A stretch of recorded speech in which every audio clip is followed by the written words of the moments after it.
Biasanya mereka merasa, betul ya, Yeah. kalau udah kerja bertahun-tahun, berbelas-belas tahun, itu kayak Sudah sepantasnya. nah itu tuh, kayak udah harus dong saya naik jabatan Iya dong, gitu, iya dong. supaya kan 10 tahun iyalah. iya kan, nah cuman tadi kayak Coach Yungki juga sampaikan bahwa setiap individu itu nggak semuanya datang dengan paket lengkap. Yang namanya kredibilitas atau kompetensi atau skill dan karakter, Ya. ya kan? Ya. Nah kadang-kadang kompetensinya, skillnya memang terbukti bagus. Nah sekarang permasalahan mungkin ya batu-batu kecil, batu sedang itu bicara mengenai karakter dia, bagaimana dia berkomunikasi, berinteraksi dengan teman-temannya, bekerja sama, namanya apa? Teamwork. Iya teamwork ya, kantor kerja di kantoran atau korporasi kan pasti nggak mungkin kerja sendiri-sendiri, pasti ada kerjasama dengan orang. Nah itu tuh.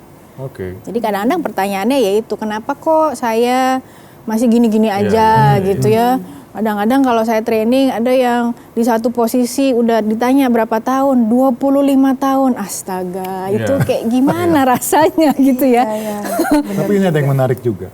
Kalau seseorang itu di dalam satu posisi cukup lama ya berarti kan memang yang kita harus pertanyakan kan ada apa dengan orang ini, ya kan? Kalau orang memang di dalam satu bidang, satu jabatan gitu kan, harusnya kalau dia bekerja dengan baik kan nggak usah tunggu 20 tahun gitu kan, 5 tahun juga bisa dipromosikan. Betul. Jadi kadang-kadang ini kan yang kita bicara kepada wise people di rumah bahwa kalau kita dalam posisi seperti itu, waktunya kita langsung lakukan self assessment, melihat lagi ke dalam.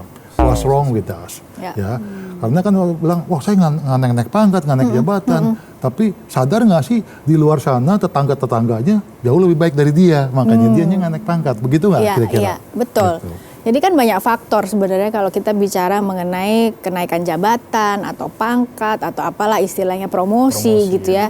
Tapi sebenarnya yang tadi Coach Yungki sampaikan juga, faktor yang kadang-kadang membuat kita itu merasa udah paling bisa deh gitu ya, udah paling jago. Nah padahal sebenarnya dunia juga bergerak kan, banyak orang yang juga mungkin belajar lebih rajin, melatih diri lebih banyak, ya pasti yang namanya pasti ada kompetisi lah dalam hal ini ya. Ya, bagaimana kembali kepada diri kita, mau terus belajar nggak gitu. Kalau kita stuck sama ya udah saya merasa saya udah bisa, saya udah jago, ya udah gini aja. Ya nggak heran posisinya juga begitu-begitu. Jadi sekali lagi kata promosi itu definisi yang kita harus gali lebih dalam. Nah, promosi bicara mengenai bagaimana kita mengembangkan kapasitas kita dari yang istilahnya kapasitasnya segini jadi segini gitu. Itu udah promosi. Dari mindset yang mungkin yang kecil jadi mindsetnya lebih besar, lebih luas. Dari hati yang kecil hatinya lebih luas. Nah itu kan semua promosi ya. Yang kadang-kadang mungkin secara kasat mata manusia nggak lihat, oh kok jabatannya nggak naik.